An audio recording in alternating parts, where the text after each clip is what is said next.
ধন্যবাদ সবাইকে।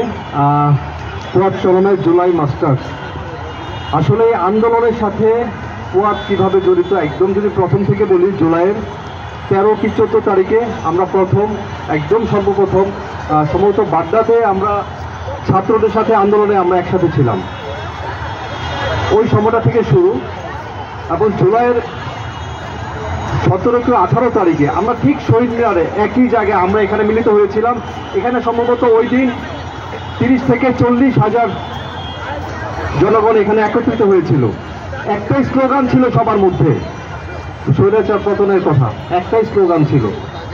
16 বছর, গত 16টা বছর আমরা দেখেছি, খুব কাছ থেকে দেখেছি যে কি পরিমাণ নিপীড়ন করা হয়েছে সাধারণ মানুষের উপরে, কি পরিমাণ নিপীড়ন করা হয়েছে ছাত্রদের উপরে, কি পরিমাণ নিপীড়ন করা হয়েছে যারা খেটে খাওয়া মানুষদের উপরে। আমরা যখন বের হতাম, আমি এবং ফুয়াদ চরম, আমরা তখন ছোট ছোট দল করে, ছোট ছোট গ্রুপ করে বের হতাম। অনেক স্টুডেন্ট তখন ছিল, তারা তাদের আইডি কার্ডগুলো জুতার ভিতরে আইডি কার্ডগুলো নিয়ে আসতো, লুকিয়ে নিয়ে আসতো, যাতে পুলিশরা তাদের চেক করতে না পারে। আর আমি যেখানে যাই, বাংলাদেশের পতাকাটা আমি সবসময় বহন করি, সেটা দেশে হোক এবং দেশের বাইরে হোক। আমি বাংলাদেশের পতাকাটা আমার ঠিক ভিতরে, আমি যদি বলি প্যান্টের ভিতরে একটা কর্নারে আমি রেখে দিতাম, যাতে চেক করলে খুঁজে না পাওয়া যায়। তো আমরা ঠিক ওই সময় এইভাবে আমরা আন্দোলনগুলো শুরু করেছিলাম। আমি যখন ফুয়াদকে সম্ভবত 16 তারিখ রাতে আমি ওকে ফোন দিয়েছিলাম, আসলে আন্দোলনটা কেন করব। ফুয়াদ বলল দেশের জন্য আন্দোলন করতে হবে, এখন আমাদের পিছনে ফিরে যাওয়ার কোনো সুযোগ নেই। যদি হয় বেঁচে ফিরে থাকবো, আর না হয় মারা যাবো দেশের জন্য, কিন্তু দেশটাকে নতুনভাবে স্বাধীন করতে হবে, দেশটাকে নতুনভাবে গোছাতে হবে। তারপর থেকে আসলে পিছনে যাওয়ার কোনো সুযোগ ছিল না। এবং সাধারণ ছাত্ররা যারা ছিল, রিক্সাওয়ালা যারা ছিল, আমরা চেষ্টা করেছি ওদের পাশে দাঁড়িয়েতে। আমরা পাশে ছিলাম, তাদের খাবার দিয়ে, তাদের সাথে পানি দিয়ে আমরা তাদের পাশে ছিলাম। জুলাই এবং আগস্টের ঠিক 5 তারিখ পর্যন্ত, যেহেতু আমার বাসা, আমি থাকি বাসা মিরপুরে, মিরপুর 10 নম্বরকে কেন্দ্র করে প্রতিদিন ওই জায়গাতে, প্রতিটা দিন ওখানে পুলিশ, আওয়ামী লীগের লোকজন এবং ছাত্রদের সাথে, সাধারণ জনগণের সাথে, এটা প্রতিদিনের নিয়মিত রুটিন ছিল। প্রতিদিন ওদের সাথে মিছিলের মধ্যে ওদের উপর গুলি করা হতো। এবং আমরা জানি 4 তারিখ সকালবেলা আমি যখন বাসা থেকে বের হব, ঠিক মিরপুরের এমন কোনো জায়গা ছিল না অলিগলি থেকে সমস্ত জায়গাতে আওয়ামী লীগের লোকজন ওখানে একসাথে ওরা একত্রিত হয়েছিল। এবং ওই দিনটা ছাত্রদের সাথে সকাল থেকে বিভিন্নভাবে ধাওয়া পাল্টা ধাওয়া চলছিল। এবং ছাত্ররা তখন 10 নম্বরের আশেপাশে প্রতিটা জায়গাতে তারা একত্রিত হয়েছিল। যেহেতু আমার বাসা মিরপুরে, তো আমি প্রথমে সম্ভবত মিরপুর 60 ফিটে আমি গিয়েছিলাম। ওখানে কিছু ছাত্ররা ছিল, ওদেরকে প্রতিহত করা হয়েছে।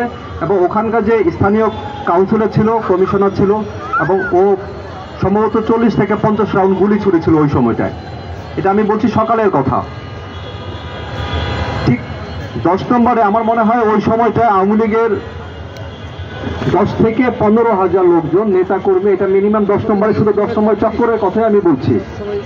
এবং 10 থেকে 12 নম্বর পর্যন্ত পুরো রাস্তাতে ব্লক ছিল আওয়ামী লীগের লোকজন দিয়ে, ওখানে যাতে ছাত্ররা কোনোভাবেই ঢুকতে না পারে। কারণ ছাত্ররা ওই 10 নম্বর থেকে কেন্দ্র করে ওরা প্রতিনিয়ত ওখানে মিছিল করতো, স্লোগান করতো, যেটা তারা অলমোস্ট সারা রাত্রি পর্যন্ত এইভাবেই চলতো শেষের কয়েকদিন, দ্যাটস মিন জুলাইয়ের 20 তারিখ থেকে ঠিক আগস্টের আগ পর্যন্ত।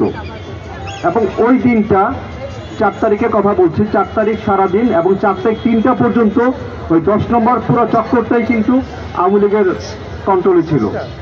যখন দেখলো যে 4-5 থেকে ছাত্ররা ঘিরে ফেলছে, তখন তাদের আসলে পালিয়ে যাওয়া ছাড়া অন্য কোনো উপায় ছিল না।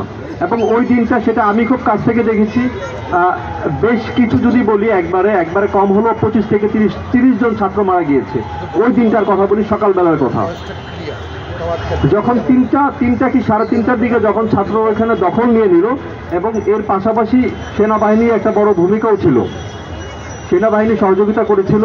এবং ওই দিনটায় আমরা, ওই সময় আমরা মিরপুরের বন্ধুরা সহ ছাত্রদের পাশে এসে আমরা দাঁড়িয়েছিলাম, এবং সারা রাত্র আমরা ঠিক ওইখানে ছিলাম।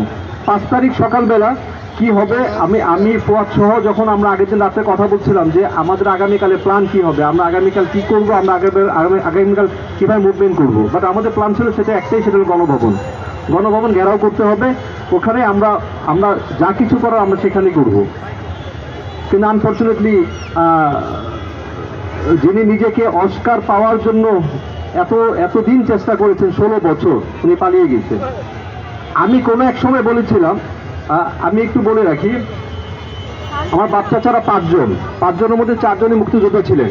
71 সালে 4 জনই যুদ্ধ করেছেন, তার মধ্যে একজন বীর প্রতীক ছিলেন।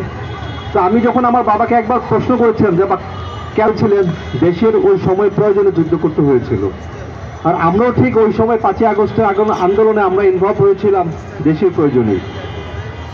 এই সমস্ত ঘটনাগুলোই নিয়েই ফুয়াদ তার জুলাই মাস্টার্সের যে বইটা লিখেছে। ফুয়াদ আমার খুব কাছের একজন বন্ধু, ভালো মনের একজন বন্ধু। আমি চাই ওর বইয়ের যে জাগরণটা, এটা পুরো বাংলাদেশব্যাপী ছড়িয়ে যাক এবং সবাই জানতে পারুক, এখন নতুন প্রজন্ম এবং যে প্রজন্মটা আসছে তারা জুলাই মাসে আগস্ট মাসে কি হয়েছিল সেই ঘটনাগুলো তারা জানুক। সেই আশা ব্যক্ত রেখে আমি আমার সাধারণ সংক্ষিপ্ত বক্তব্য শেষ করছি। ধন্যবাদ।